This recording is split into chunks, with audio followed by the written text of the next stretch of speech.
Well, moving on this morning, April is National Child Abuse Prevention Month. And here in the Valley, there are several events and activities to get the word out, like the Ohio Wears Blue campaign. So joining us this morning live on the phone is Jennifer Kohler with Mahoning County Children's Services. She'll be joining us here just shortly. Obviously, this, like I said, this is National Child Abuse Prevention Month. And Jennifer is on the line with us this morning. Good morning to you, Jennifer. Well, good morning, Steve. How are you? I'm doing good. Thanks for asking. So I want to ask you, though, I mean, has the pandemic and everything that's gone on with it from last year and the shutdown and people, in their homes a little bit more, has it made it harder to spot signs that a child might be in danger?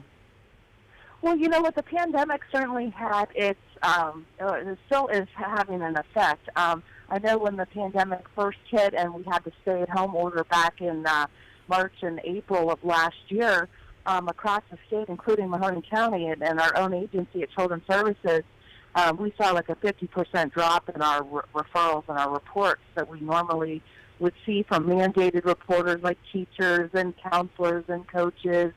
And that's because, the move to remote learning. But since that time, we're seeing our numbers back in a normal range that we normally would see, reports from the community. Not quite as many, but what we're finding is our cases are a little bit more complex. So that has had an effect. But no, we're continuing to get back into more of our normal ranges as we transition back to school, and we're seeing the schools, open completely. For most of us out there, I mean, we probably never think that we'll be ever put into a position where we're looking out for or reporting a child that we suspect may be a victim of abuse. So are there any things that we should look out for, something that might be either obvious or maybe not so obvious that a child might be in trouble? Well, yeah, absolutely. And I always try to let people, if you think something's not right, sometimes you just have that gut feeling. You see the situation and you're like, something's amiss. Always go with your gut feeling. You can always make a report or call local law enforcement if the child's in imminent danger. But, it's a lot of the clues that we normally know about, bruises, cuts, things that have happened that seem suspicious. It could be a child's behavior, not wanting to go to school or maybe not wanting to go home, bedwetting, knowing, certain terminology that the child should maybe not know, in regard to, sexual terminology. There's a lot of different warning signs, and we have a whole list on our website available, and I urge the community to know some of the warning signs. Of course, the obvious ones, but then the not-so-obvious ones as well. And you guys also have a 24/7 phone line to report any suspected abuse, correct? Yes, absolutely. At Mahoning County Children's Services, we take reports 24/7, holidays, weekends, nights, it doesn't matter. We always have a caseworker who takes calls, past normal business hours.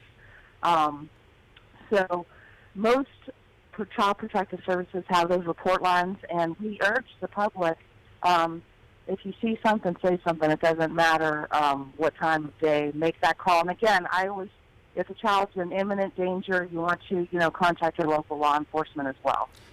And we mentioned earlier this hour about the pinwheels in the park.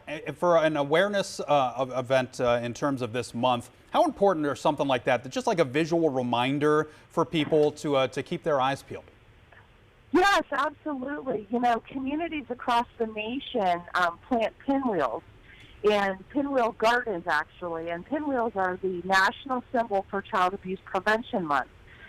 They were chosen, again, they kind of are a whimsical, display, so it kind of catches your attention. And what they represent, as a matter of fact, we have a pinwheel garden that we planted last week in Boardman Park. So when you drive past Boardman Park on 224, you'll see a sea of pinwheels spinning, and each one represents an individual who advocated on behalf of an abused or neglected child in Mahoning County. So yes, those gardens are tangible reminders that a vigilant community is the best defense against child abuse and neglect. All right. Well, Jennifer, thank you so much for taking some time out and joining us this morning. We appreciate it. Thank you so much, Steve. Appreciate it. Thank you. Okay. All right. So we'll keep it here. We will wrap up our second hour here after the break.